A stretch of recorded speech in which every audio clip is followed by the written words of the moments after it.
This podcast is protected under the laws of the United States and other countries. Unauthorized duplication, distribution, or exhibition may result in civil liability, criminal prosecution, and the wrath of the tall man. Boy! Hey, let's talk about you, the ID10T community events at ID10T.com, like Russ Stevens, a.k.a. CatBusRuss, who has started a podcast called 90 for Chill, which Russ says is dedicated to movies with a runtime between 74 and 99 minutes, the time frame that I feel is ideal. Russ, I could not agree with you more. That is a fantastic idea. Russ goes on to say there are times you need a cinematic fix but don't have time for the latest Scorsese masterpiece or offering from a comic book universe. There's also times when you need a conclusion to prevent a binge costing you a whole night. My guest and I try to follow these guidelines as we chat up features that are definitely worth your time and are beyond easy to make time for. 90 for Chill, the podcast, can be found on all major podcast platforms at 90forchill.com, and that's spelling out 90, Ninety, 4 FOR, chill. So there you go. Thank you so much for sharing, Russ. Really great idea for a podcast. Events at ID10T.com for everyone else. Hello, this is CatBusRuss here, and I know it's weird to release an episode on a Monday, but Andrew Tiede, CouchmanBakes, is a man I respect so much that I do not want to impede on his assistance to 90 for Chill, the podcast, with CatBusRuss. Basically, what it comes down to is that I'm going to be doing bonus episodes, hopefully, on Friday and Saturday, so I just don't want to impede on the promotion of his efforts to help me with Deadpool and Wolverine. So, with that said, I'm going to be at Fan Expo for the weekend, starting Friday, August 16th, and I will be doing a live podcast at Fan Expo on August 18th, 2 p.m. at the Creative Stage. Still looking for guests, so hey, if you want to hit me up, I have some people I think deserve the passes I've got, but you know what? It's a business, so especially now since I'm dealing with I Dig Crazy Flicks LLC. So, again, you're in Chicago, you want to be a guest on my podcast, hey, meet me up on Sunday, August 18th. I'll give you the passes to Fan Expo, and we'll get this shit done. With all that said, I'm just going to do my best to get this episode done. I've really had a kind of a tough weekend with my dad having heart issues. He looks like he's going to be fine. Thanks for that. I mean, and it's really important right now for me, especially since he's basically given me I Did Crazy Flicks LLC. He said just charge it, and I did it. And it's really just great to know that, hey, I finally did something he believed in. Wish it was my wrestling career, but I digress. So, hey, thanks for checking out 90 for Chill, the podcast. I'm going to do my best. I'll issue my review of Deadpool and Wolverine, and then we'll get to my conversation with Andrew Tiede about it. I know I've done all my formalities. Thanks, Sasha Marie Harden, for keeping an eye on me over the last 20 years since you passed. And I hope Skimbleshanks is the appropriate company for you. But more importantly, thank you, David Stevens, for believing in me. I think you may have always have, but I've just never had that right product. And it's just very flattering that, hey, maybe I've finally figured this shit out. So, let me go on about my review of Deadpool and Wolverine, which I think is shared with In Love with Movies, but I digress. So, on to the show. Little Hand says it's time to rock and roll. Bring the noise. I know I turn everything into a joke, but I care. I want to use that for something important. I waited a long time for this team up.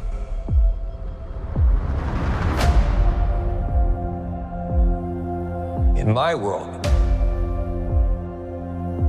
you're well regarded. You were an X-Man. Fuck that, you were the X-Man. The Wolverine. He's a hero in my world. Yeah, well, he ain't shit in mine. Scott used to beg me to wear this suit. So did Storm and Beast. But I couldn't have him thinking I wanted to be there. And it was too late. It's only 9 people, but my entire world is right here in this picture. And I have no idea how to save it alone, but you know how to save them.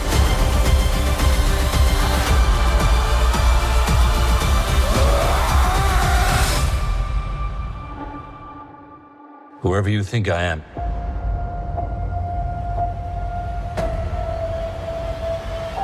you got the wrong guy.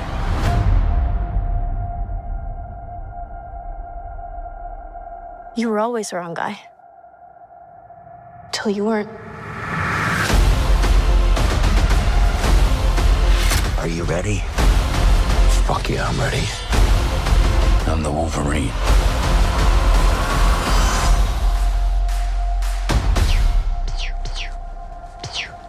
Stop it.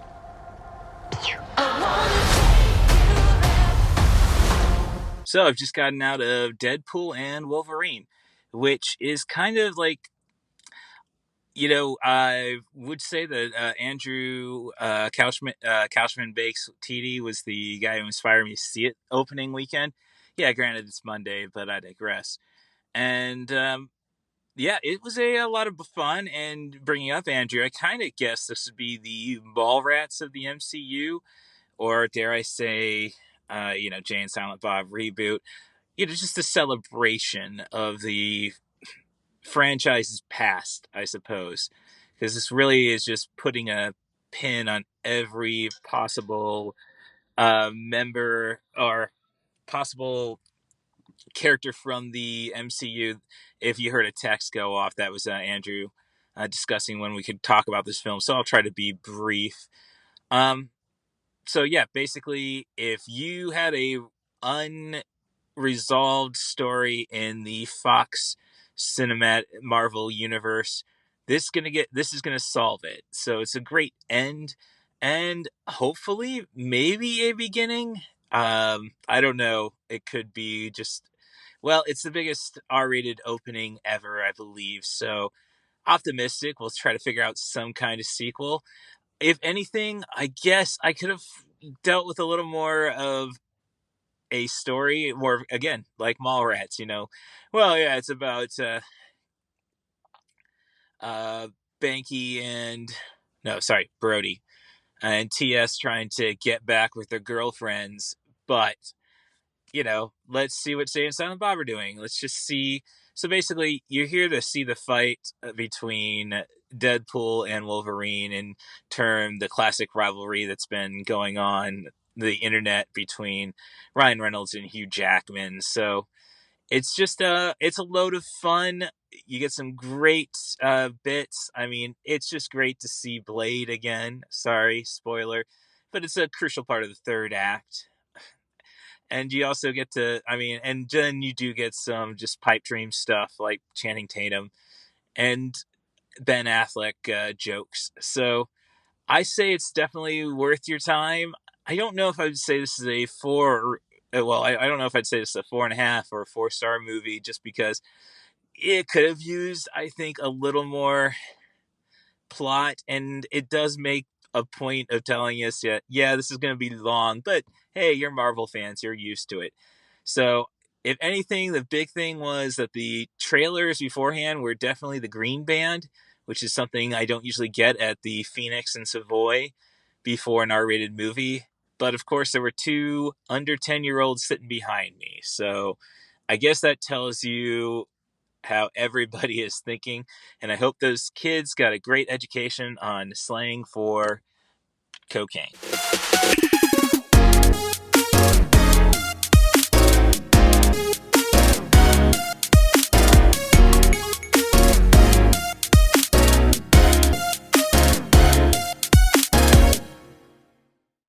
right, as I was saying, I just need a super villain. I got to get famous enough, maybe with the new LLC for I Dig Crazy Flicks. I can write a henchman off to hit those buttons for me. But I digress. This is 90 for Chill, the podcast with CatBusRuss, and I'm your host, CatBusRuss. And, after I knew what you were doing last weekend, I had to follow suit, and we're going to address probably the biggest movie of the summer. I don't see anything topping it, which is Deadpool and Wolverine. And forget the summer, like this could have 2024 on lock. Yeah, it could. At least financially, we know it's not going to win crap. Oh no! Pat me on the back festivals. Oh no, that's I know that's not going to be the case. I just can't see. You're just exactly right, though. I don't see anything else this year to. Probably gonna just have to pull that up, but we'll get there. So, Deadpool and Wolverine, the third in the Deadpool franchise, and I think pretty much the cap on the Fox X-Men franchise. Which we all knew that there was going to be a big, F you to Fox, and I'm going to apologize now because this whole cussing thing that we try to avoid every episode, I'm going to blow that out of the window real quick. I'm just telling you that right now. But it's definitely one of those things where we knew there was going to be,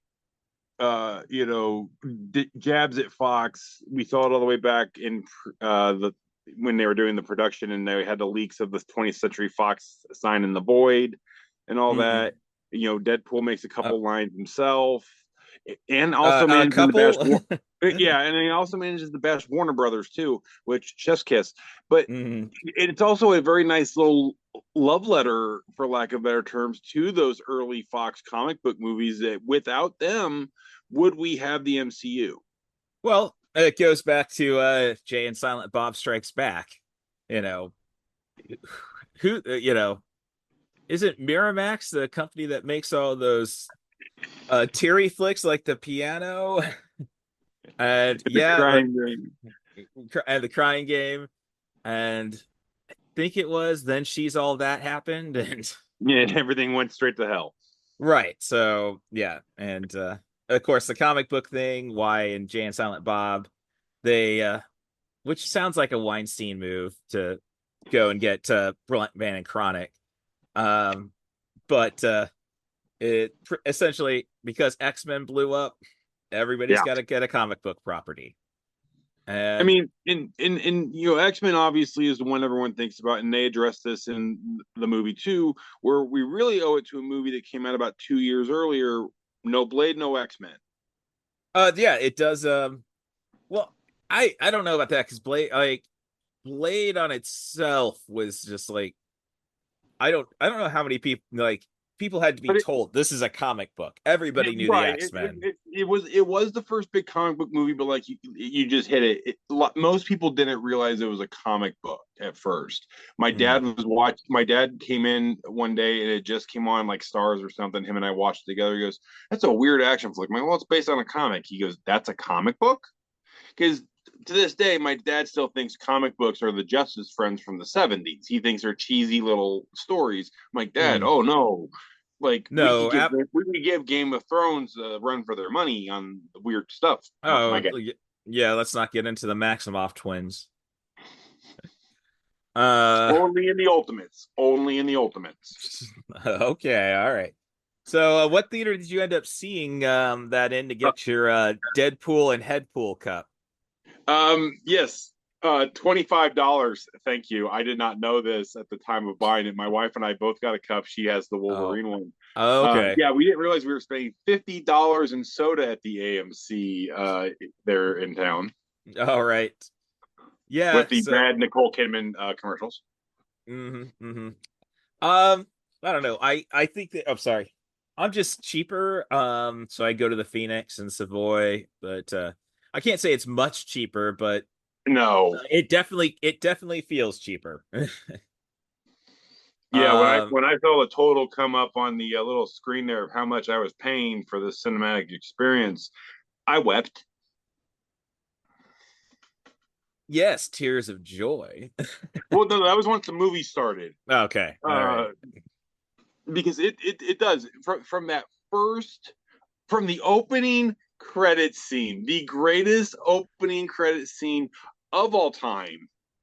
You can't don't argue with me because you can't. We got dance. Go ahead. Go ahead. Okay, no. I'll let you. I'll let you cook. I'll let you Okay. cook. I'll have my yeah. But yeah, dancing Deadpool. Massacre of TV agents with an antimantium skelly. Yes. And the fact that we keep finding new ways to incorporate different parts of the skelly into violence. Yes, I mean it is but I guess that's just it. Once you do that, it's pretty much all downhill from there in what you can do. But that's the thing. You would think that in a normal movie, you'd be right. But this movie manages to give you, hey, you've been watching this for 5 minutes. Here's an antimantium skelly battle. And it just gets better from there. I didn't think the greatest fight scene I would ever see in my life would take place in the confines of a a Honda Odyssey. Odyssey, yes, Odyssey. I didn't think that I needed a fight scene with the song from Grease playing in the background, taking place in a Honda Odyssey.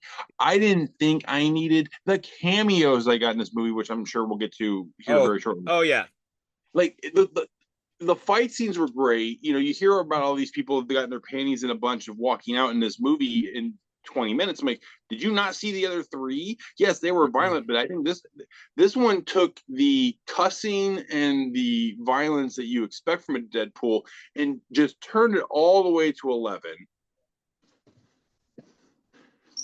There was a funny thing I saw talking about the number of times that the F word has been used in MCU movies. It's been used 119 times. It was used once in Guardians of the Galaxy Volume 3 and 118 times in Deadpool and Wolverine.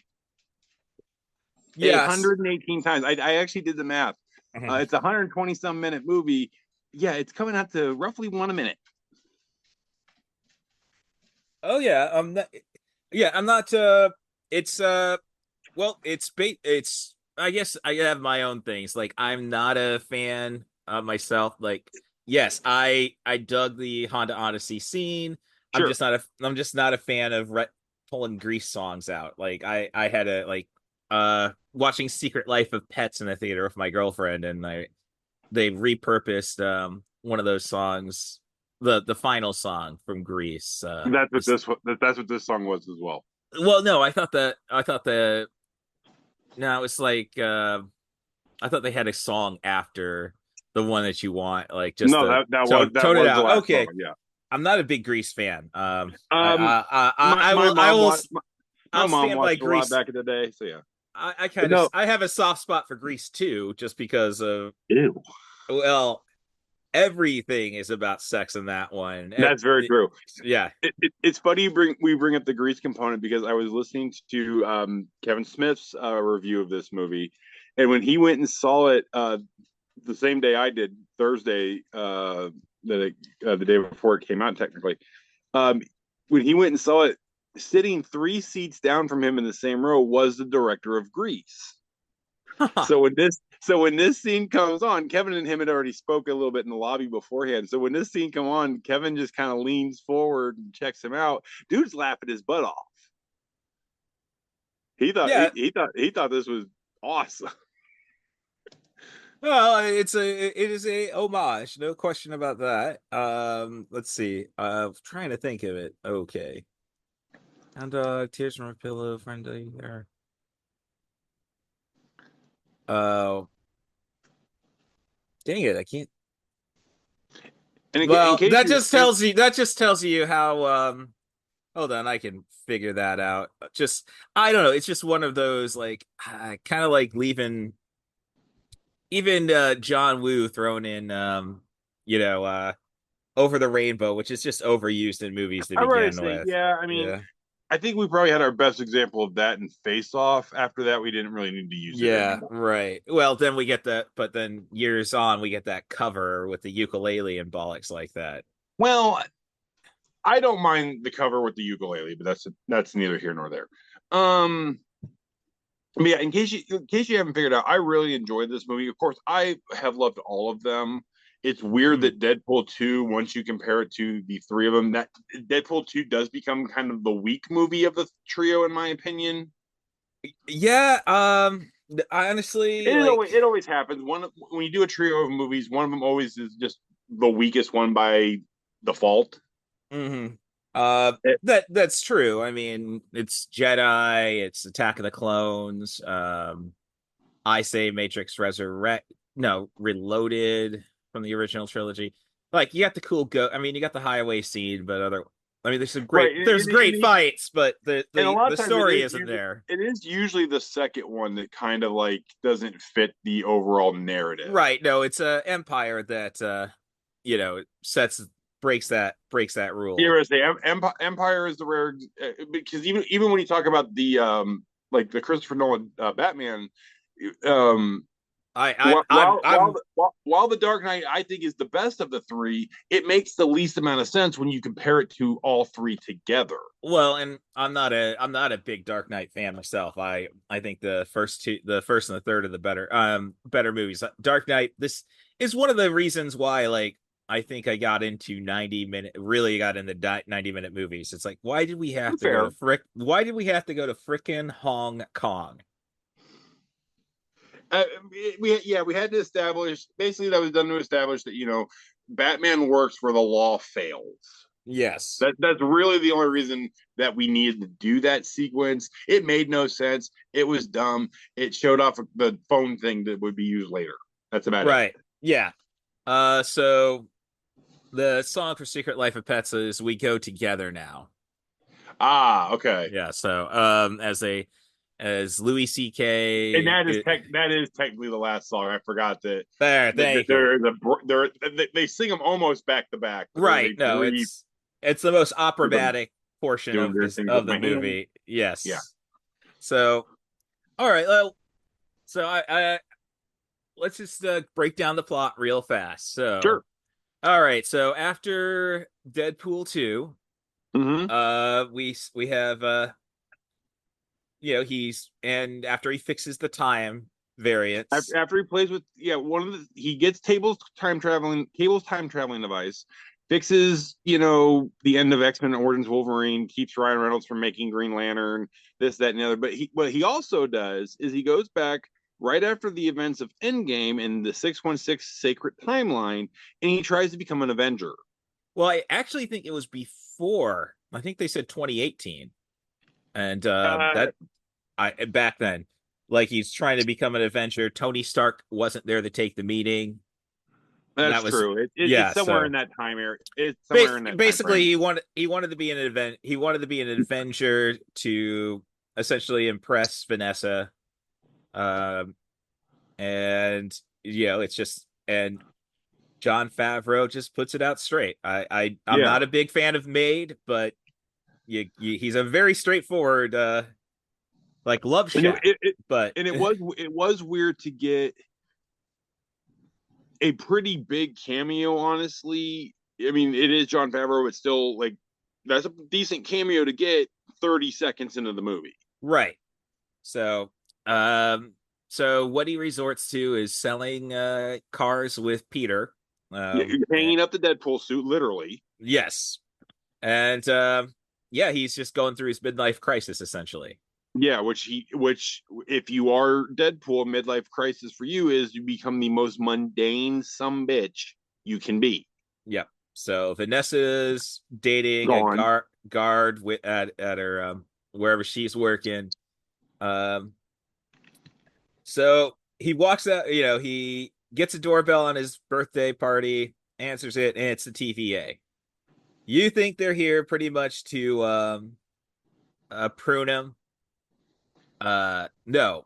A member of the TVA, Paradox, decides that Deadpool could be or suggests. Well, because Paradox doesn't even believe this either. He keeps saying that the people upstairs want Deadpool saved for some reason. He wants nothing to do with Deadpool. He wants nothing to do with Deadpool's reality. Right, and that's soon established. It's basically, but you're telling me that I am going to be part of something marvelous in a seemingly a universe that some would view as cinematic.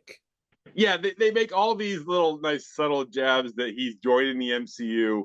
And then one of my favorite fourth wall breaks ever, where he runs off, grabs the camera, microphone, boom mic, falls in frame, headbutts the camera, says, F you, Fox, I'm going to Disneyland.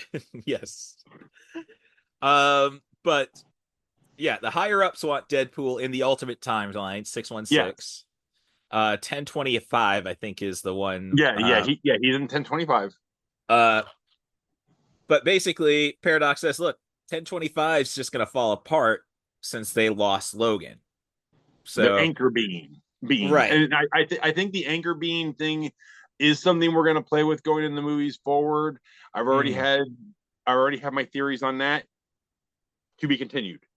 All right, so well, Deadpool's all game for this, but he cares about his friends back in 1025.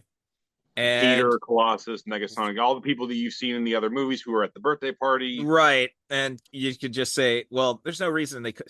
I don't know. Zazzy should have been there, but I figured Cable could be written out. Reasons. Yeah. But well, no. I mean, so that's really my only complaint. I mean, TJ Miller, he's just a nut. That's my biggest thing with him. My only minor gripe of all the people that he went back, we see him save Vanessa at the end of Deadpool 2. We see him save Peter. Mm-hmm. Shatterstar being at the party, who he did not like, but he went back and saved Shatterstar. Yeah, and I thought it was friendly enough to be at the yeah. But we didn't save Terry Crews, and we didn't save Brad Pitt, the Vanisher. Yes, right, and so Shatterstar was the guy who got chopped up in the helicopter. Yes, he was the alien from Mojo World that got splattered in the helicopter. Okay, so just making sure, because that wasn't Bill Skarsgård. I knew that. No. So Bill Skarsgård, no saving him. He Peter, treatment. Yeah, Peter was the one trying to save him, and which reminds me, I've just recently watched all 4 episodes of Kite Man. Hell yeah! Oh God! And we get some time travel in that. So with a portal potty, as Bane discovers it.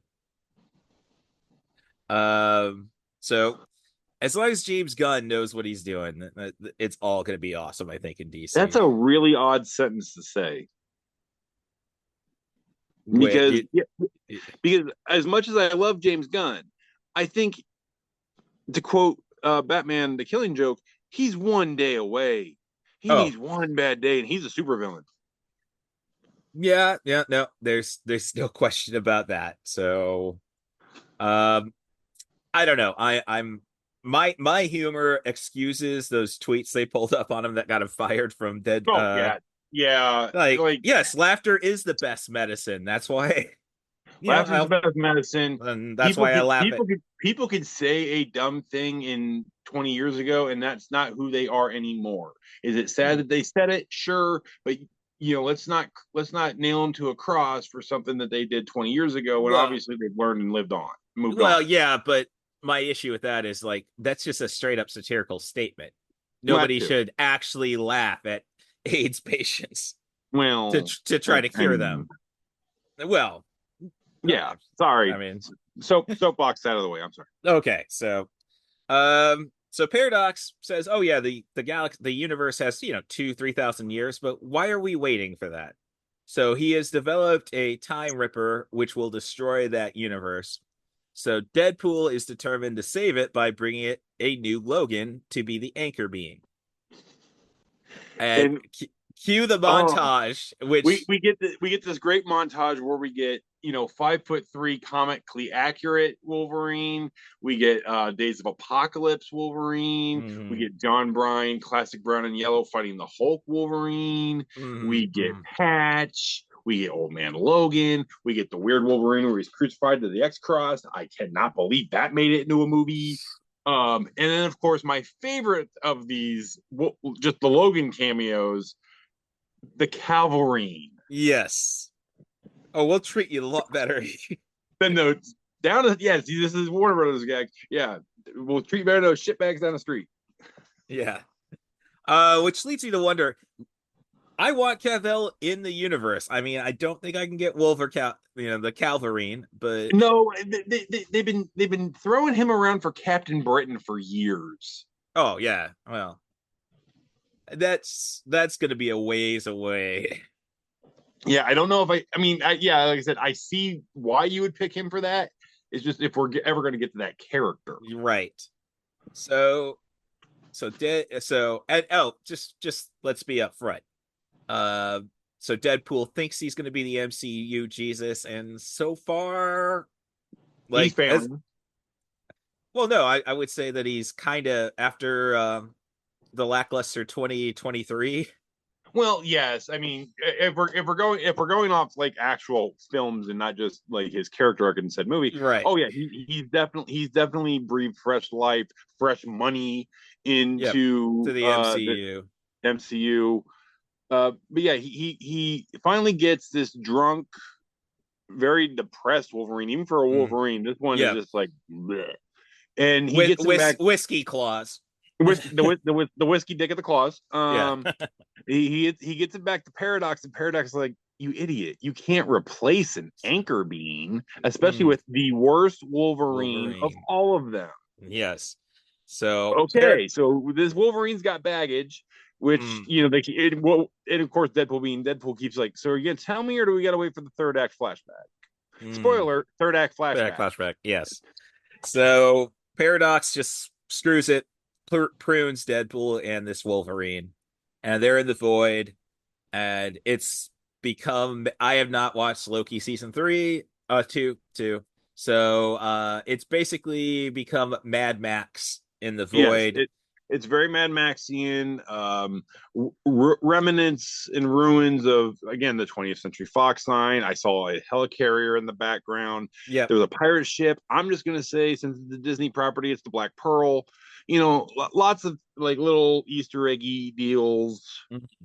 And this is where the movie, I just think kind of, so I just classify this movie as it's really a bromance.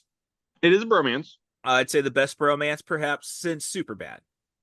Okay. Which, that one has its own homosexual undertones, which you can't say Deadpool and Wolverine doesn't have its own homosexual. No, there's tons of them. Oh, it's so much, and we will get to so many of them, I'm sure. Yeah, right. So, but the thing is, like, the first Wolverine fight is fun, but then it's so topped by the Honda Odyssey bit. So it's like, and as again, dare I say, is 90 for Chill the TVA of cinema? I think I could have gone like, we could have gone and let him roll around a little bit, not a good 5-minute fight. An argument to be made. Not a 5-minute fight, and let Pyro lead his band of mutants, variations. Variants, discarded characters from other movies. We have Pyro, played by the same guy that played him in X-Men 2 and 3. Tyler Bane as Sabretooth for the first time in a quarter century. Yes. We have a Toad. We have some Ray other Parks. Not Ray Park. They just were really good. Ray Park and Kelly Hugh did not come back. They were replaced by other people, but they are mistakenly getting credit for it. Right. Well, Ray Park is, and I don't think I think I saw Olivia Munn's. I mean, the Psylocke in there, but I know that's not Olivia Munn. Right. Really, really disappointed they couldn't figure a way to get Vinnie Jones. Yes, they did have a different Juggernaut. They even had a different guy in a red and white striped shirt, and you look at him like, okay, that might be the Russian, but that ain't Kevin Nash. Right, yeah. So, and I know Kev's available. Oh, he's absolutely available. But okay, so they also meet Johnny Storm, which I love how the fact that my wife, who I don't think my wife realized that he was in those movies. Oh yeah, I know. That's so like my I'm wife thinking sees him and she's doing the Deadpool thing. I got two 10-year-olds, which is like, come on, parents. Yeah. Oh yeah, we'll get to that too because I had a 5-year-old in my theater. Oh geez. Well, I think they were under 10, so it's like, oh geez. Okay. This kid was probably 5 and he watched the whole movie. Well, there's no tits. And you just heard, man, but you just heard Grandma the whole time going, "Oh my!" But yeah, so Chris Evans shows up. You think he's playing a Cap, and it turns out he's playing Johnny Storm, and of course, Pyro just immediately sucks the fire out of him, which sounded way dirtier than I meant it to. Did you? Maybe did it? Maybe. But yeah, so yeah. Our Deadpool, Wolverine, Johnny, they get captured. We have another little homoerotic thing where Deadpool's talking smack. Him and Wolverine are tied together front to front. Wolverine does the claw bit, and you've seen it in the trailer. Oh, you got the tip with your little stick knife. And I do love Baby Knife. That was one of my. Yes, the Baby Knife gag was quite funny. Yes. So they get sent to the remnants of Giant Man. Yes, Paul Rudd, who finally aged. Yep. And we find that it's the pruned Cassandra Nova.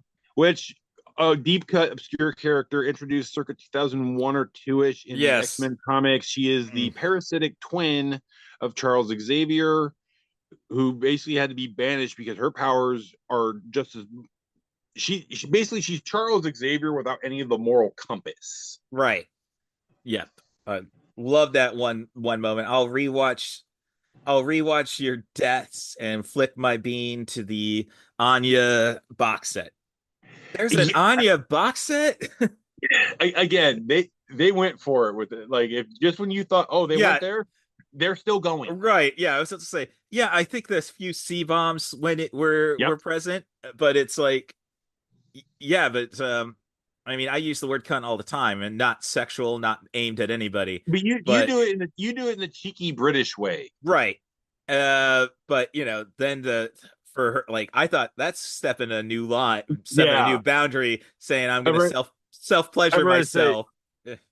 And the movie does make a few Feige references. Kevin Feige, the guy who runs MCU, and in fact, the scene near the beginning of the movie where they do the innuendos for doing cocaine. That came out of an actual conversation because, like, Ryan went to Feige like, "Hey, do we need to tone down the cussing? Do we need to tone down the violence?" Feige's like, "Dude, we got the green light to do the R-rated. You do you, boo boo." All I would say is, since this is not the direct quote from Kevin Feige, this is not a 1970s Chevy Chase movie, so maybe we toned down the cocaine humor.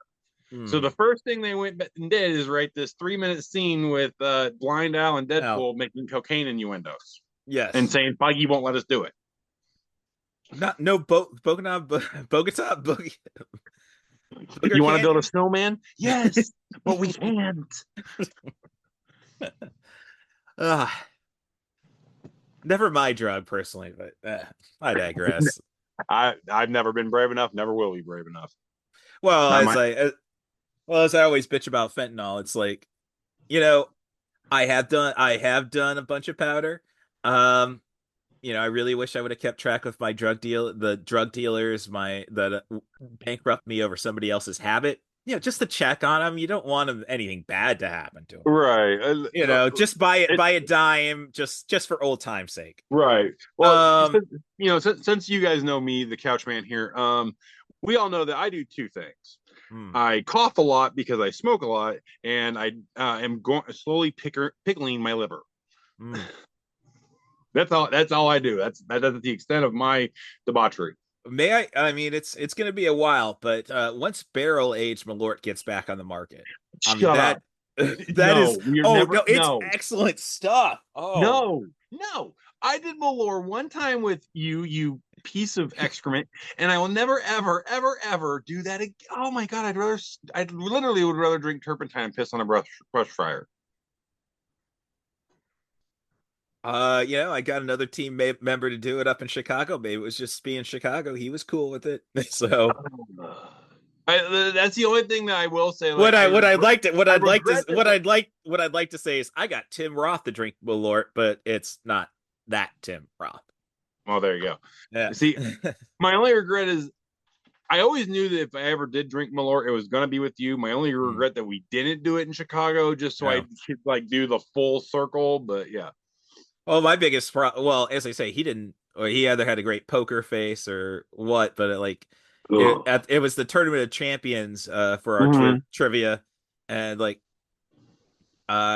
already had to put our you have to for that game you have to surrender your phone. So it's like fuck, I can't get a picture of this. You don't have the picture because your phone's with some babysitter. Right. All right. So Casanova. Sorry. That's the problem with Cassandra Nova. Nova. We'll just call her Cassandra for brevity's sake. Right.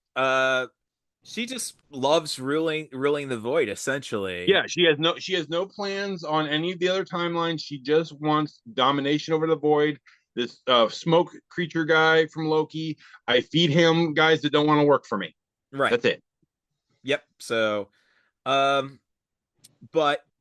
the thing is, the only possible way to get back is to somehow get Cassandra to do that, because she has the ability apparently to get them back into other timelines. Right, which is more or less like not really, but we'll get there.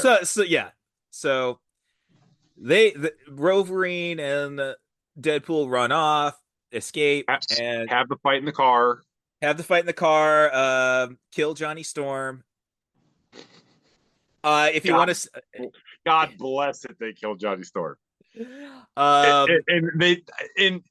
appears that Deadpool gets Johnny killed by talking a lot of smack that Johnny says he did not say. Yeah, and I love how they make this a through line through the rest of the movie now going forward, which does get paid off. We'll get there. Right. So if you want to sit through 7 minutes credits, but I always do. I always have to. I know, but it's kind of like, is it? Well, that's one of the rare. So Deadpool has been good about good end credit sequences. As I say, they have gotten MCU had gotten lazy. I'd say at least around 2016. Oh god, 2015. So I think somewhere in there.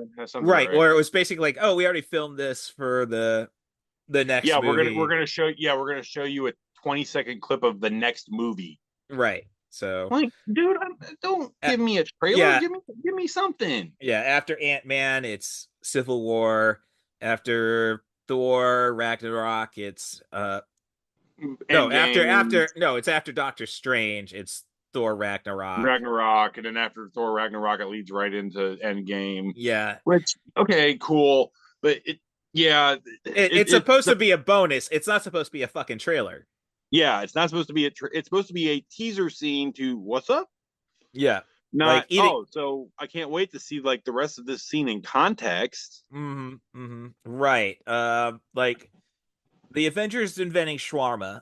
Is that what it? Yeah, shawarma. Shawarma. Yeah, which is again another joke they ripped right from in this movie. The Avengers invented shawarma.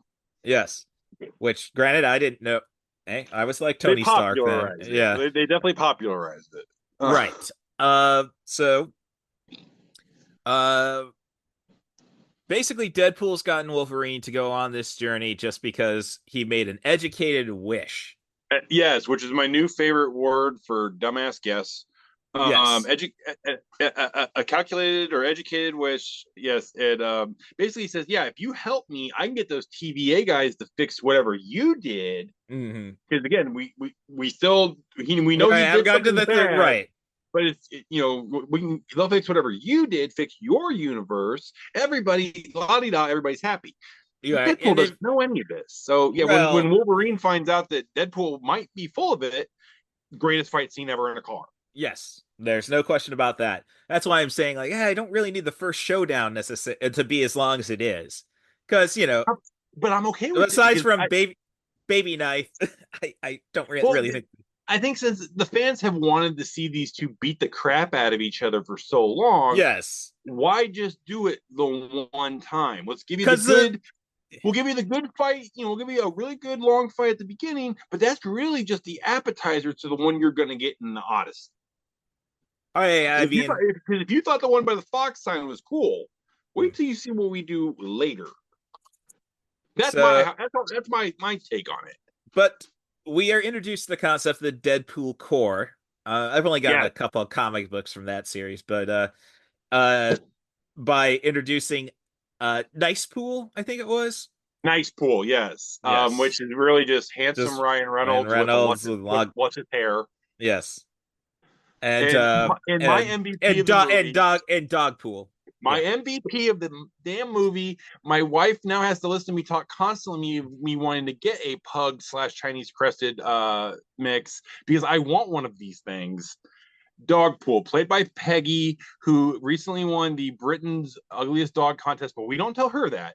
She plays Mary Poppins, aka Dog Pool. Lovely, just goofy, fugly, beautiful dog. Hey, if only CM Punk wasn't such a trot, Larry could have had a film career. I mean, you're not wrong, but yeah. So I mean, of course, the Deadpool Prime, as we'll call him, falls in love with this dog, but of course, this dog belongs to Nice Pool, which is the one version of Deadpool that I want to run over with a steamroller twice. Yeah, but the problem is like you can only do it once. Yeah, as we find out. Yes. But yeah, so yeah, the Deadpool core is established, and Nice Pool even says, "Oh, you don't want to run into them. They're nuts." But and the Resistance guys you're looking for, they're over there. Yeah, and so Nice Pool gives them the Honda Odyssey. Yes, he gives them the Honda Odyssey. They're off to find this Resistance that they keep talking about, and the Resistance finds them. And oh boy, yes! If you thought we've already gotten some cameos and character returns, buckle up, Buttercup, because the first one we get, Wade intercepts. It's a weapon shot, but the weapon is a sigh. That's right. Jennifer Gardner, played by Jennifer Gardner, she returns. Right, and that's just to make things clear. This is basically like Elektra from the Defenders Daredevil television series could be the 616. Right. If you want to play these time rules. Right. Again, this is from the Fox timeline. The 2003 Daredevil movie, and then the Elektra movie came later. And then as soon as you're just catching your breath from that one, then another person walks out. And this one really got me. I didn't expect this one. Wesley Snipes is Blade. Yes. Now, a little inside baseball, Ryan Reynolds and Blade and Wesley Snipes, they worked together 20 years ago, and they didn't get along for shit. Well, I mean, when he's not around, when your lead actor's not around on set, yes, I mean, can you really get that mad? Well, Wesley Snipes was very pretentious back then, and so when Ryan Reynolds is just being Ryan Reynolds, the heads are butting. So, but Ryan reached out to Wesley, made this happen. So Blade's in the movie. And just when you're like geeking out from that, because that was awesome, then all of a sudden the plane Taylor Lautner comes out. Was it Lautner? No, it's Channing Tatum. I know. I'm trying to. Taylor Kirsch played him in Taylor Kirsch played him in X-Men Origins Wolverine. Because Channing Tatum's been trying to get this movie made for the better part of a decade. Right. So it's now not. It was going to happen. It was announced. There were even pictures. Yeah. With, it's either him and the rest of the Marvel Studios guys, and then it just. It's either going to happen now or not. I think Channing Tatum kind of went a little. I mean, He definitely went a little heavy. I mean, again, comic accurate costume, comic accurate accent, but that accent is very thick. Right. So I don't know if we can like maybe dub him with the X-Men 97 guy for future movies. We gotta just wash a little bit of that accent off. But I mean, again, that was cool because again, we didn't know we were ever going to see that character, and he even because they start making lines about, we just want an ending. And he goes, and some of us never even got a beginning. Mm-hmm. And then, of course, we get the final member of the Resistance, and she had already been alluded to a little bit because Wade explains to his Logan the ending of the Logan movie and the animated skeleton we saw earlier. So we do see X-23, the Laura character, which is so great to see her back because I thought she did excellent in that movie. So it's very nice to see her back. So this is our Resistance. They talk about how Johnny was a member of the Resistance. We don't even know if he's alive. And of course, Logan's laughing and Deadpool's like, shut up. Yes. So they decide if they can go and get Juggernaut's helmet to put the helmet on Cassandra. That'll disrupt her mental field so they can get close to her. Why don't they use Wolverine's helmet? Well, she destroyed that after she killed Magneto. Magneto. Right.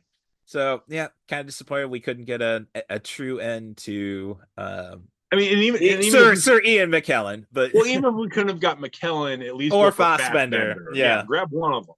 Right. But there's only one blade. Yeah, which is a lovely inside joke because they are trying to make another one, but we don't know if that movie's ever actually going to happen by this point. Yeah. So they go to after we get our third act half flashback. We go back to Paul Rudd. We have our third act flashback. We find out, Wolverine went out and got drunk, and he wasn't there when the humans attacked the X Mansion, and all the X-Men from his universe got killed. Yeah. Which I was like, but wait a minute. Where's the guy with the mental ability that can freeze everybody? Where's the guy with the metal skin that's super, like, just because you weren't there, they all died? Well, that's another thing. Like, could we have, another cameo of like, could we gotten the original Colossus? Peter Cudmore. Right. And if they could have figured a way to work Elliot Page in, that would that would have been interesting. Yes, but I don't know if he would have done it just because he would have had to become who he used to be. Well, not necessarily. You could kind of we're writing weird shit. Well, unless in this version, Shadowcat does exactly what Elliot Page does, essentially. Exactly. Yeah. Right. That's all I'm suggesting. But fair enough. So that's just like this movie. I'm laughing the entire fucking time. Yes. No question. It's just but it's like me listening to a podcast where I kind of know more than the people doing the podcast. It's like, I get why they went with this tragic. This is what happened, but if you think about it for a half a second, it doesn't make a lot of sense. And I'm just saying. In the meantime, though, we find out Pyro is cutting a deal with Paradox, and he's trying to get back. He's trying to get to the ultimate timeline. Because he wants to get back to the sacred timeline, and he realizes now, like, hey, even though Cassandra is no threat, let's just take care of her before she becomes one. Comes a threat, yeah. So we have our big showdown at the Giant Man corpse. With who we'll call the Forgotten Heroes. And Wolverine, Deadpool taking on the forgotten villains. Again, we see like a Psylocke. We see Toad. The Russian.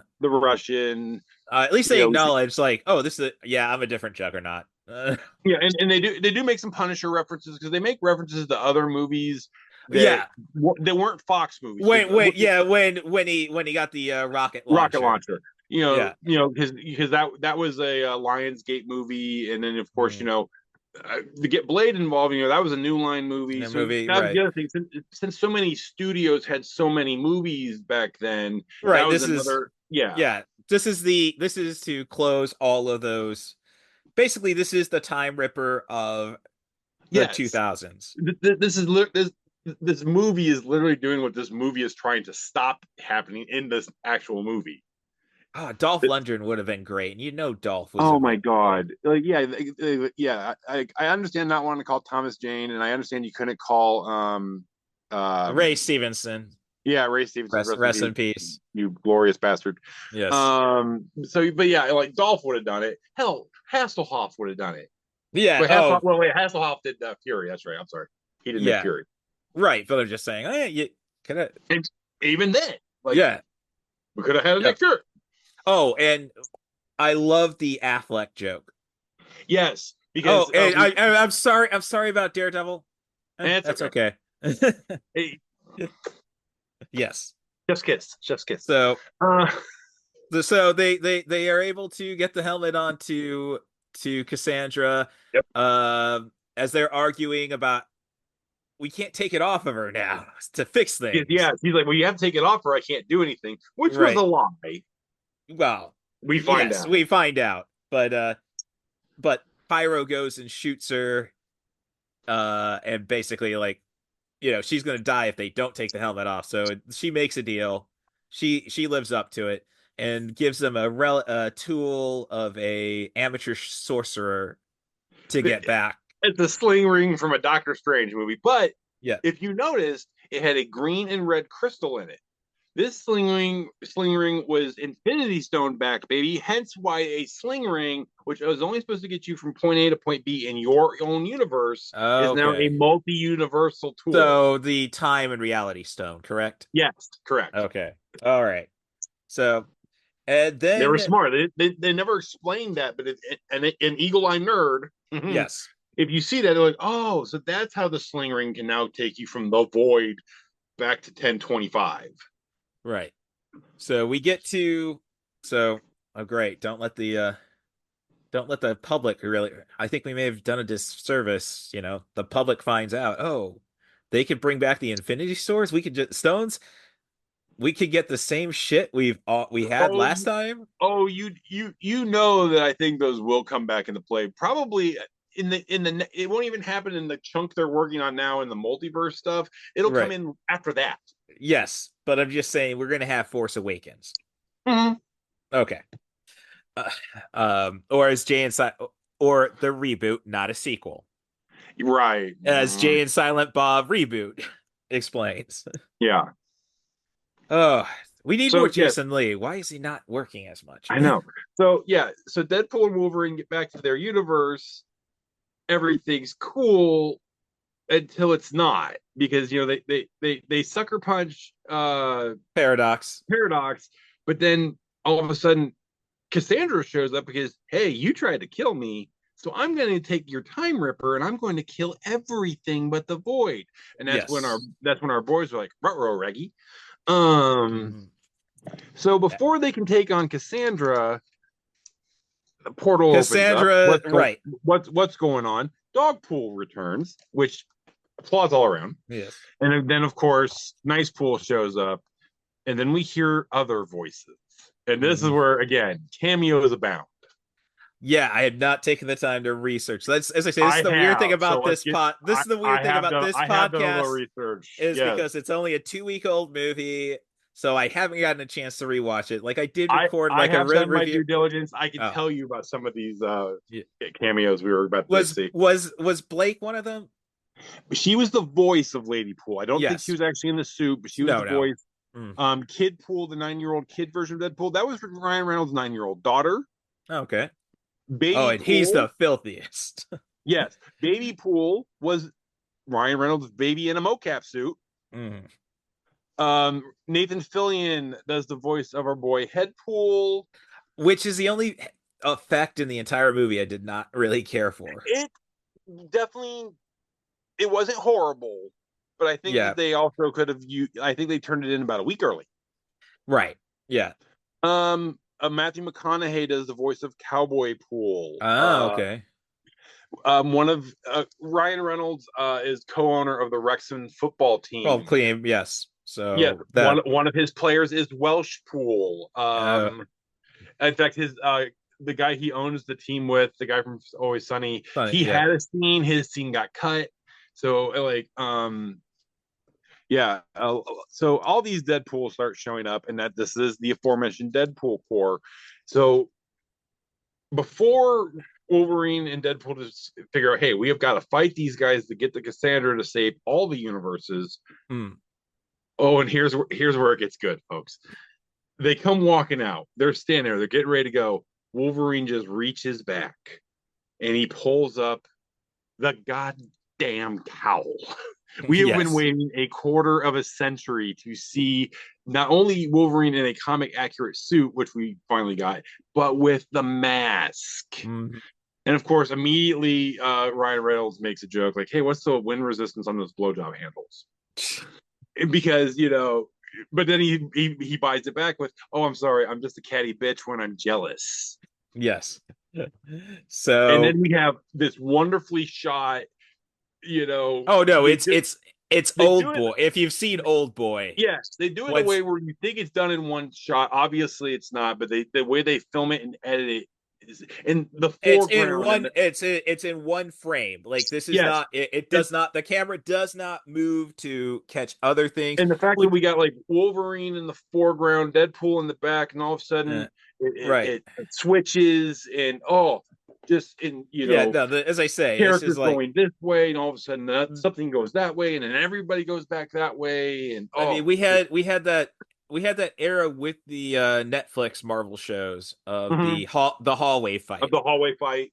This is essentially a hallway fight, but this is what happens more massive. If you see the original hallway fight with millions of dollars, well, yes. Maybe I will still say old boy, the Korean. I mean, that was a good one, and I think Old Boy and the Defenders crawled and walked, so Deadpool and Wolverine could sprint. Right. So this is that's so a little more art to Park's film. Oh sure, but Chan-wook Park's film. The Netflix series, that's just because you don't get the budget to do exactly wide fights, and this is just takes the art of the enclosed fight and puts it in puts it one through one thing. The fact good Stan Lee cameo. Good Stanley cameo. He's on a sign on the bus. Speaking of the bus, a quarter of this fight scene takes place on a bus, and you can't really see what's going on. Just the splatter. Blood splatter, bullets breaking windows. You see Cowboy Pool try to go out through the roof of the bus, gets pulled back in, all of a sudden his head goes flying out. So it's just nice little touches like that. You don't know what's going on, but you can fill in the blanks with your head, which I love when movies actually allow you to use your imagination instead of blatantly telling you everything. Yeah. Give you a little bit to play with. So, we get through that, and of course, you're just gonna have to do that again. Like the entire Wolverine, like, oh yeah, I'm game for this, is because I get to kill hundreds of you. Yeah. No, you don't. Again, we go back to the beginning of the film, which obviously isn't the case. But no, that's not how healing factors work. No, we do realize, because again, Deadpool uses Nice Pool as a human shield from the Deadpool Corps, and as they're sitting there, and Deadpool looks at Nice Pool, who's all jacked up. He goes, "How long does it take you to regenerate?" And Nice Pool just goes, "Regenerate." So Nice Pool is the one Deadpool without the healing factor and the regenerative abilities. So maybe only our Deadpool has that. And then of course they go through this whole fight. Oh yeah. Dozens and dozens of Deadpool bodies laying around. All of a sudden, they get done with the fight, and there's Baby Pool laughing. And of course, Ryan, especially when you realize this is his little baby, Ryan says to Baby Pool, "What are you laughing at, you little fucker?" Which I'm sure is something he probably says to his child on a regular basis anyway. What are you doing, you little fucker? And all of a sudden, you start hearing moaning and cracking, and the Deadpools are getting up and putting themselves back together. Yes, and it's like, oh no! But thankfully, a hero comes along. Yes, as the song once goes, and it's the most unexpected assist, because it's Peter in the Deadpool costume that he's had hanging in his closet at work in case Wade ever changes his mind. And the Deadpools are happy. And apparently they all have their Have own a Peter, Peter. and this is like the Peter Prime. Mm. So yeah, they get to make their run to try to stop Cassandra from ripping the universe to go, but they have to go. One of them has to sacrifice yeah, have to themselves. go under the Time Ripper where the power source is, connect the matter Antimatter. and the antimatter things together. So, Wolverine and Deadpool go down there. Wolverine's like, hey, look, I got nothing to live for. You got friends. I got this. And of course, Wolverine pulls the bait and switch. Or sorry, Deadpool pulls the bait and switch, and he goes in there. Mm. And you see Wolverine trying to get in there. You can see that the universe is about to be gone. And then the Madonna music kicks back up. Oh, well, I think kicks back up because it played throughout the entire. They use it in the fight scene. Yes. But then it kicks back up. Wolverine has gotten into the room, grabs Deadpool's hand, can't quite reach, but hey, no problem. Snicky. Yep. Stabs the thing. His shirt explodes. We'll get to this in a moment because the rippling abs. And they end up saving the day, blow up the bad guy, yada yada. Now, the shirt exploding off Hugh Jackman. I saw a video yesterday that takes place about 18 years in the future from this very moment. And it says, okay, I'd like to explain the second baby boom to y'all. Now, the first baby boom happened when all the soldiers came back from World War II. The second baby boom happened when Hugh Jackman took his shirt off in a Deadpool Wolverine movie, and all of you are here. Mm-hmm. Because, yes, everyone is calling this like the horny epicenter of 2024. So, to be fair, for a 55-year-old dude, if I look like that, I want to own a shirt. Yeah, well, it was I think it was Benedict Cumberbatch who said when he had to get ripped for Doctor Strange, he was basically just living on Skittles and coffee. Yeah. So that's Hugh Jackman was eating somewhere around the neighborhood of 5,000 calories a day. But you got to work out. Yeah, the workouts. In fact, during a press tour, when Ryan brings up Peggy the dog, and he's talking about this lovely dog, and he's like, she trained more than Hugh Jackman. That was the joke that we put out there. So yeah, they defeat Cassandra. Paradox is like, oh yes, I sent my best man in when Hunter B-17 or whatever her name is comes in, and all of a sudden these two come back. Wade is very much like, please put a shirt on, because everyone was staring at him. It was great. And basically, hey, okay, Paradox is going away. You guys, you get your universe back. No, we don't need to fix your universe because your universe, whatever you did, made you this hero. Right. So it's supposed to be here. You were destined by the timelines to end up in 1025. So fortunately, so MCU can do whatever they want with 616. We have there's a fallback. Ryan kept making this joke towards Wolverine, Hugh Jackman. Till you're going to be 90. doing this till you're 90. Till you're 90. And it's looking that way because Feige has come out and said, recast Wolverine. Why? Yeah. Why? Well, well, never mind. It's a Disney thing. They, at least that's the reason why we're not going to get a Solo 2. Is right. I mean, like we can't afford. We are in the mutant phase of the MCU. That's been established. They've said that. We've already had some sprinklings of it here and there. Yeah. This obviously is the big one. So yeah, do we get some characters recast? Yes, we're going to. Are we going to get some returning players? We've already had Kelsey Grammer kind of make a cameo. Do we keep him? We don't know. Do we keep Hugh Jackman? We don't know. So yeah. Yeah, so I mean, I don't know. Does Channing Tatum get a phone call like, "Hey, you want to do it again?" Well, I was looking through my notes, and it's like, only. Yeah, I mean, it's basically like this is the proving ground if Channing Tatum's going to get his movie. Right, but it's kind of we're not going to get the solo Gambit movie, I think, anymore. But like, if we do the next X-Men or movie involving a lot of mutants, hey, we have a Gambit if we want to use it. Right. It's just the accent and being a big Jean-Claude Van Damme fan. It's kind of like, could we have gone?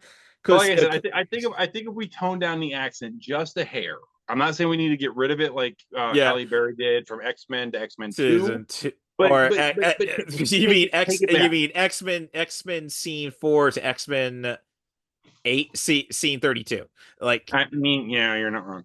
But yeah, if like I said, if we could just clean it up a little bit, like actually hire the dialect coach this time, right. Well, no, know. but I don't know. That kind of takes the fun out. I'm just saying, like, oh, I could have used the Van Damme gambit just for this movie, though. Just that. Oh yeah, I mean, if we're going to do 2 gambits in a movie where you totally could have done it, John Claude, even if you got him there for 30 seconds until he got blown up, I'd have been fine with it. Yes, have him do the splits and then. There's a great Van. Give me a couple good. I need a couple of those good roundhouses for old time's sake, and then. Yes, there's a good Van Damme comedy called "Welcome to the Jungle." Yes. Okay, I'm just making sure I've we're on heard the same of it. page there. Yes, Rob Delaney, I think, is the bad guy in it. Not Rob Delaney. The Rob from Human Giant was the villain in that one. Yeah. So. Yeah, and then we just wait for our end credit sequence, which I don't know. I think Wade is the type who doctor some footage. So we see what we get. You sit through the credits. We've alluded to this earlier about the Johnny death. Wade is in the TVA room. He goes, okay, some of you guys have been saying I'm responsible for this. And he shows footage from inside their little cage they were in when they were getting hauled to Cassandra the first time. And Johnny not only says everything that Wade said earlier, he throws in a couple even worse things that Wade had left out. And then once we realize that Johnny got himself killed, essentially, Wade's like, fuck you, Johnny. Well, as they say, Wade is the type to doctor some footage, though. Yes, but at the same time, how great was it to see Chris Evans just say some vile stuff? No, that's the biggest problem with Chris Evans is we all want the charm of Cat and his villain from Knives Out. Yeah. Yeah. And even throw in just a little bit of the villainous character he played in Scott Pilgrim for crying out loud. Yeah. Well, yeah. That's such an impersonation though of the gruff action guy. Yes, but I loved his interpretation of it. So again, because you're used to seeing him as Captain America, and even the big joke with the Captain America character is language, swear jar, yada yada yada. Yes. So to see Chris Evans just go on this tirade of profanity, it just, oh my gosh, to rip a line from one of my favorite movies, Christmas Story. And I'm going to paraphrase a little. He worked in profanities like artists work in oils and paints. Yes, like it was such I mean, he used that medium to perfection.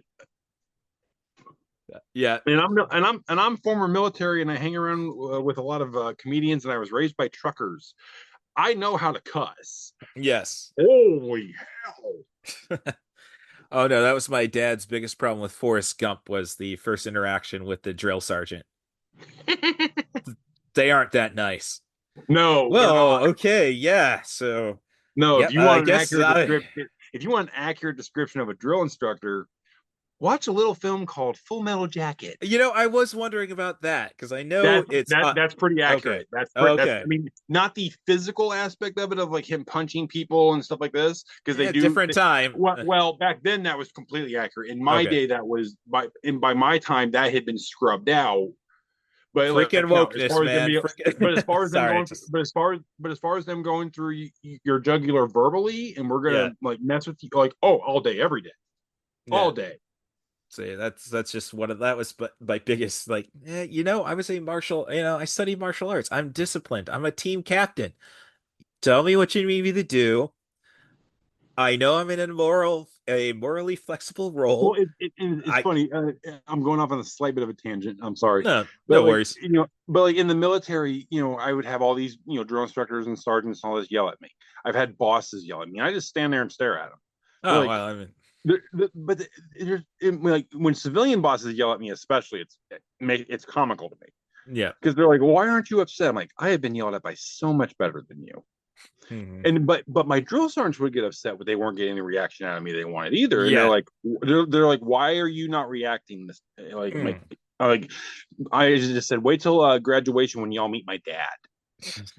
In fact, my very confused 5'6" father was confused when drill sergeant started coming up and shaking his hand because they're like, we can yell at him all day.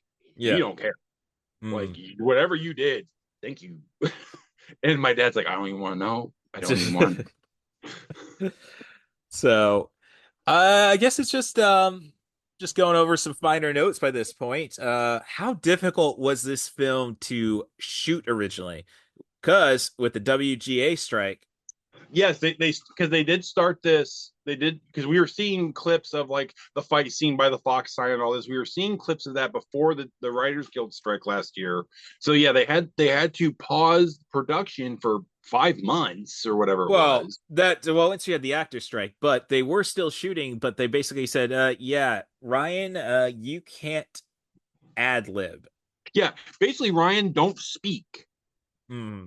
Because Ryan looks at basically he just looks at like what the point of the scene is and whatever's on the page is what okay whatever. Yeah. Because yeah, like and they had to be careful because Ryan was a credited writer.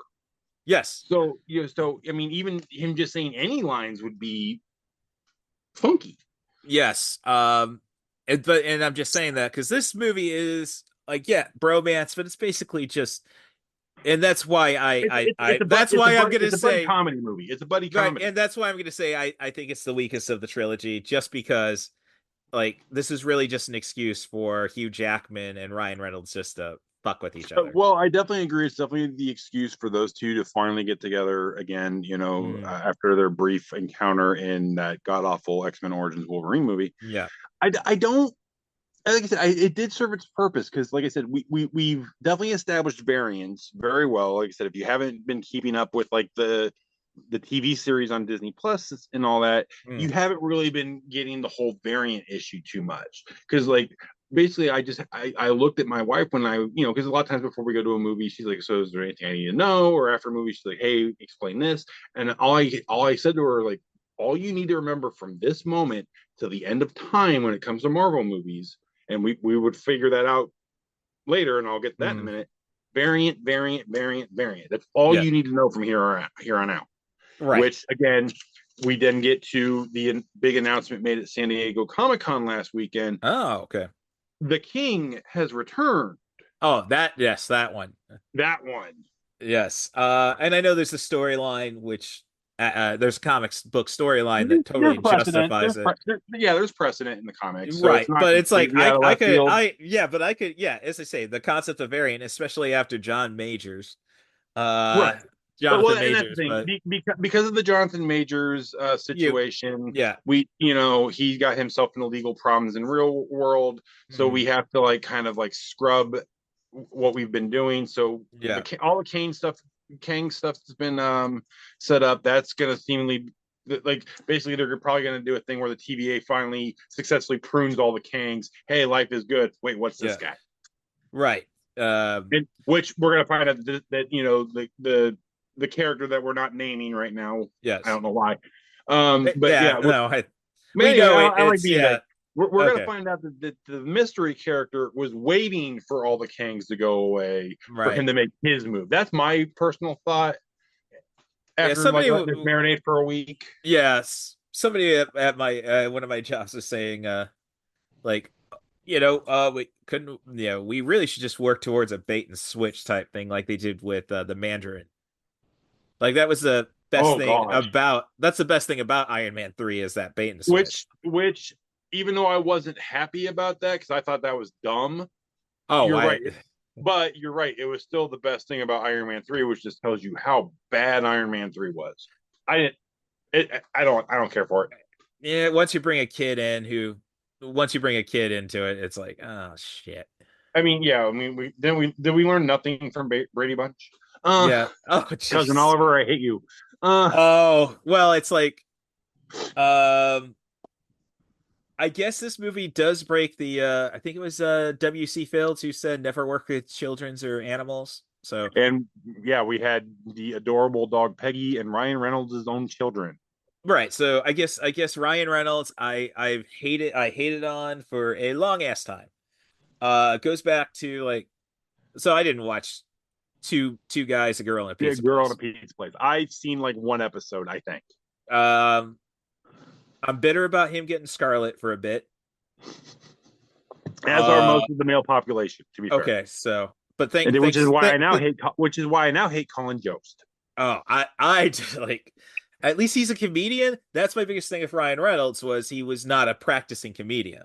He He's was an not a actor. practicing comedian, but I think for me, he gets a pass. He's de facto comedian. Like you can't do the roles he's done the way he's done them without having comedy bones. I'm not saying he doesn't have the comedy Okay. bones, but it took Okay. me a long time to think, dude, this is just a guy with a pretty face who has good timing. And then you look at his dramatic work, like, I never watched Buried, and I had no real inkling to watch Safe House. Um, no, and Six You put Amityville Six ahead of Below anything. wasn't too bad. I enjoyed that one. Yeah, then you got Life. Well, yeah, and most of the movies you just mentioned, I've never seen, so that should tell you what Right. I look So for in a Ryan yeah, Reynolds. run. You're right. So it's like basically, yeah, you're taking, I know there's like, I'm a not ready for primetime players. I loved the boom of the Saturday Night Live in the 80s. For the actors. So it's like Mhm. you're taking work from these people, but then again, you're the safety cap, like, because, oh, well, who do you want me to put in this? Dane fucking Cook? Yeah. Yeah. Okay. No. I So yeah, apologize. I apologize, Ryan. we get our edgy but safe character in Ryan Reynolds, who Yes. can do all the things that you just were talking about, but he does it in a way that the studio is not going to piss themselves. Right. And that, Wait, well, unless it's a Deadpool movie, and then all bets are off. Dane Cook's just so obnoxious. I can't say he's ever really done anything. And I'm putting a I pen can. in my coffee mug, but I can say he's never done anything worth no, shit. no. As most people said, he was the Louis C.K. was his Bill Hicks to Dennis Yeah. Leary. Yes, Um, exactly. So, but Dennis Leary had a coolness to him. This is just like, what if Louis C.K.'s actual being was a performer? Yes. So, there is I did like Dane Cook in Good Omens, the not Good Omens, sorry, American Gods. He had one episode where Oh, we find. I've not seen that. I didn't know he made an appearance in that. What Oh was yeah, he? no, he's Who was he? Dickheadest god of assholes. so in American Gods, our I know the Shadow, our concept. Yeah, yeah, I know the Shadow, our concept. protagonist, gets out of prison only to find early just because his wife has died. We find out his wife died in a car accident when she was blowing his best friend, played by Dane Cook. So Ah, they had so yes, he to. was playing dickheadest god of assholes. So as I say, she was getting blown. So for the mortician had to withdraw the cock from Emily Browning's Oh my mouth God. to attach. And well, would say attach it. No, the wife of Dane Cook said, "No, I had the mortician take the cock out of Emily Browning's mouth so I could shove it up his ass." Good God. Neil On that fucking note, folks. On that note. Neil fucking game in there.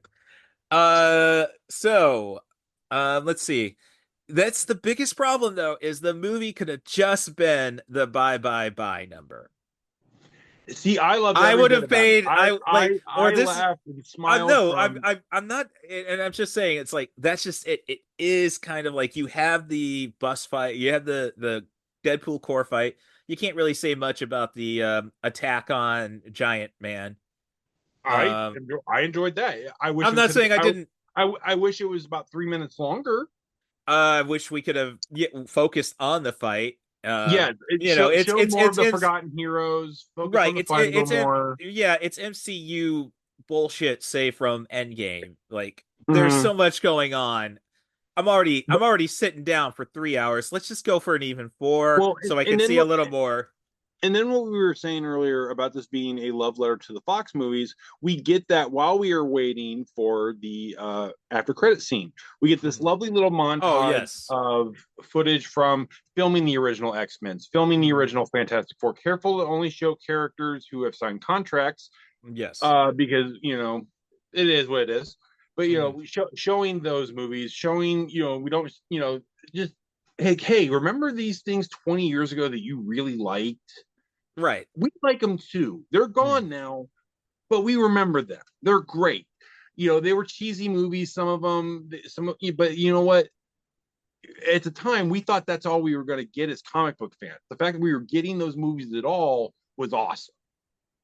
Right. And then it just took, then it just took us 2-3 movies to realize, ooh.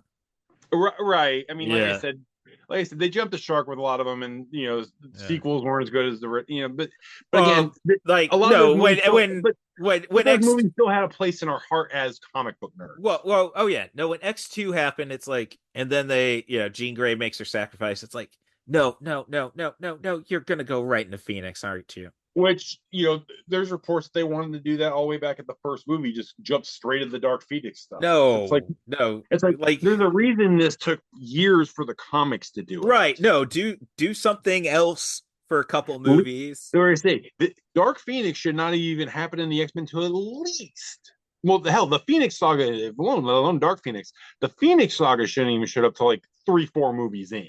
Right, exactly. Dark Phoenix should have been 3-4 movies after that. Yes, if we're doing it properly. Right. So I guess with that, saying like, oh yeah, it's the bye fights worth the price of admission. Oh, absolutely. It's kind of like, well, shoot. I don't want to say Disney Plus. Again, I'm the 90-minute movie guy, but hey, we could have just made this a series, a mini series. There's no money. There's no money in that. Right. Yeah, that's the biggest problem with Disney. Disney's right now is like, yes, everybody's gonna get Disney Plus because it's the best, it's the most reliable library, essentially. Which is sad because it's not even that reliable. No, I get in arguments with the Poetic Critic, my big sister, all the time about that. But I will be the guy. I do have a Disney Plus subscription, and I am just patiently waiting because I don't want to spend $100 again to go see Deadpool again. So I am waiting patiently for them to be like, "Hey, it's going to be on Disney Plus this day. I'll take the day off work. I don't care. I'm just going to sit there in my pajamas, which I have Deadpool onesie pajamas. Don't judge me, and I'll be watching it all day." Oh, you're talking to a guy with a Hot Topic credit card. I cannot be judged. Fist bump. Oh, so yeah, I guess through most of my notes. So I said my piece. It's like basically like we could have. There's ways to have made this a more cohesive story instead of just like, sure, and you can always make those arguments. Here's Wolverine and here's Jackman and Reynolds just fucking around here, and okay, so how do we get the point B from that? Fade the black again. That's why I'm thinking like TV series. Sure. And like I said, the premise was just a simple like, hey, let's get Ryan Reynolds and Hugh Jackman in a movie. Yeah. But like I said, I laugh. Like there's not a point of the movie where I was like, oh, I can go to the bathroom now if I want. Oh no. The movie flows great. I laughed and enjoyed every bit of it. I've loved the other two movies, and like I said, if I had to compare to the three, I would say that Deadpool 2 is probably my weak link. No, Deadpool. I still enjoyed it, but compared to the other two, it's my weak link. Deadpool 2 kind of has dragging moments, and you just can't wish them away with a fade to black. Like you can excuse it in this one, right? Exactly. Right. So again, kind of more of a TV, could have been better TV, just because. All right, well, we had our first battle of Cable. Oh, we have to throw away the X-Force real fast, which is part of the joke, though. So it's kind of excusable. Right. So but yeah, like I said, it's a wonderful love letter to the comic book movies from 20 years ago. That, like I said, they walked so the MCU could run. Yes. So yeah, like I said, it was just an overall, like I felt good leaving the theater. Like I just had Oh, a nice ha, so yeah. right. So for me, it was more of just the yes, and then it's like, you know, oh yeah, I better go and record what I think right after the movie, which I'll put on this cast. And then it's like, oh, the critic gets into me, and it's like, oh, Right. so, I try to ignore that guy for a while because mhm. I am a cynical person. If you haven't Right. noticed.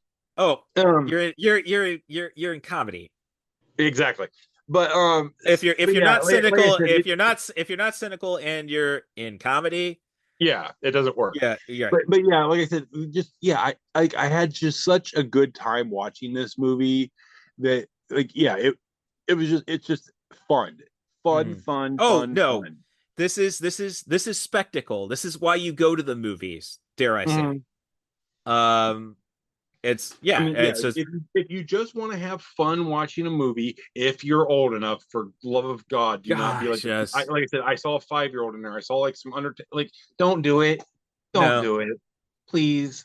yeah. Because you don't want to have to explain to your kids the 47 things on the list that you're getting. Like, what does that mean? What is this? What is like, because you're gonna hear it all, folks. You're gonna hear it Look, and see it. look. If you were lucky in the '80s, for me, I was second child, essentially the oldest child. Don't at me, the poetic critic, because I was not nearly as neurodivergent as my older sister. I'll put it that way. My mom will say, "Oh, it's the Asperger's. It's just on your side, your dad's side of the family." It's like, yeah, no, some of us just are weird, Right. and like there was one point where my mom sees some of the pants, because I'll go and have her still do my laundry if I can get away with it.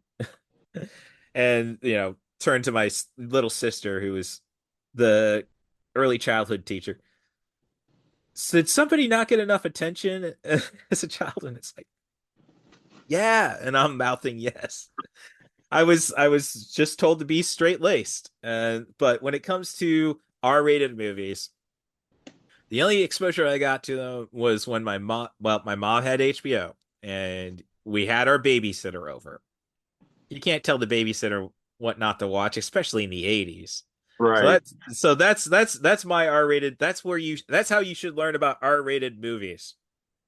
Is all I I'm mean, saying. I've said it here on this very podcast. Like my dad he would just watch movies, and if you were in the room, cool. Oh yeah, right. If mom was smart enough to get us out of the room, cool. Because Yes, again, I I, but I I remember this story, telling you the story last time I told it. uh, I can remember being 6 years old. First VCR my dad buys. He pops in a movie. It's Barbarella. If you ever seen the first 5 minutes of Barbarella, I yes. shouldn't have been in the room. I think technically that might be a PG. I mean, a It '60s PG, but yeah, it's a PG movie because yeah, PG-13 wouldn't get invented until the 80s, and that was only because of 25 scary years stuff. later, Yeah, yeah, scary stuff, not boobs, and lots of them. yes. Oh no, first. So my dad's a big fan of the 45-minute song, I believe, Alice's Restaurant. Oh God, yeah, So it's long as hell. well, it's like after we go to like every Sunday back in Peoria, I think it was GLO or maybe 1057. I don't know. Don't care much for Peoria radio, period. But it was basically like every Sunday after Thanksgiving that would be played on one of those stations. So we're leaving Sunday school, Yeah, and the oldies station around here. Actually, they play it every Thanksgiving night. right. So yeah, and I love the song. I mean, I get it. But then it's like watching like this was made into a movie. Ooh, okay. Um, that's just weird seeing boobs. PG, I guess it's okay, but damn, we're focused on their tits for a while. So And on that note, yeah, curse you gremlins for getting rid of boobs, and like we wouldn't be in South Park bigger. We wouldn't be in this puritanical world if oh yeah. So so my trauma is all based on gremlins, is what I realize. All right, so I don't think we really elaborate too much more. I did want to take a quick look about what movies are coming out that could possibly overtake the Wade. Was it Woodrow Wilson or Wade? His middle name. I don't. The one thing I can't really remember. Yeah. Okay. So come on, stupid Chromebook without a page down. Jeez. No, I am not going to click another button. Not going to click another link to find out what's coming out soon. I'm sure I will know it all the moment I get out of here. But I mean, yeah, I like just on top of my head. Oh, yeah, I was gonna say top of my head. I know like there's the Lord of the Rings Battle of the Rohirrim's coming out. That's gonna be probably a big nerd movie, maybe making nerd some movie. money. Yeah. But again, I don't see anything happening this year that's gonna dethrone the king. No. So well, so with that said, thank you, Andrew, for coming back on, especially with the kind of short notice on that one. It's just basically like, well, I got to throw it out there and see what happens. New season of Couchman baking Baking While baking while Baked, baked. Baking While Baked comes back this Tuesday. If you're listening, I don't know when this comes out. I just realized Maxine made the digital. I did see that in the theater. Oh, I there got you the go. recording, so this will be the 14th episode. So new season every Tuesday. You'll get Yes, hopefully that is the caveat I yes. keep throwing. Hopefully every Tuesday, we're back, bigger and herbier than ever. No, I mean Yeah. that's Follow me, Couchman Bakes on TikTok, Couchman Bakes on the app formerly known as Twitter. hey, And at least they Couchman let you Bakes, on there. I got banned.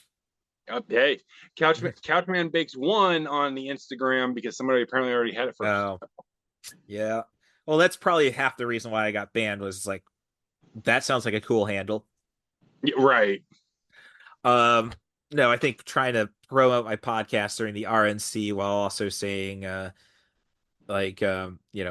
after somebody called me weak checking out at a certain electronics store for wearing a mask.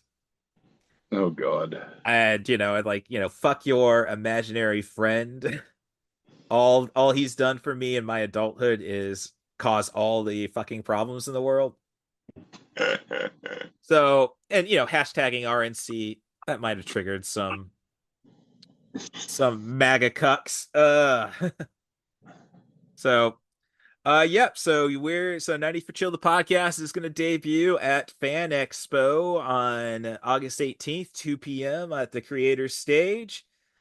Still trying to line up some podcast guests. Thank you, Andrew, for all the time to consider on that. Hey, And reality, make it work, man. Yeah, reality happens. So, but the Poetic Critic will be there. So we're gonna just talk about some of our favorite crazy movies. I hope crazy 90-minute movies since we've launched the I Did Crazy Chicks LLC. I did Crazy Flicks, not Crazy Chicks. Yes. I mean, I can appreciate the prior, but Oh, absolutely. mine. So yeah, just follow me on Blue Sky at CatBusRuss .social.bluesky. You'll find me with just the at CatBusRuss at Mastodon. If you want to be on the show, send an email to russthebus07@gmail.com. That's RUSSTHEBUS07@gmail.com. Offer me a movie, a theme, a director, an actor. Try to focus on sub 100-minute movies, but we can make anything work if you're willing to put the extra time in. So, with all that said, thank you, Station Marie Harden, for keeping an eye on me, keeping me out of trouble for the most part, at least making me know I'm a better parent than so many, at least to my cat, than they are to their children.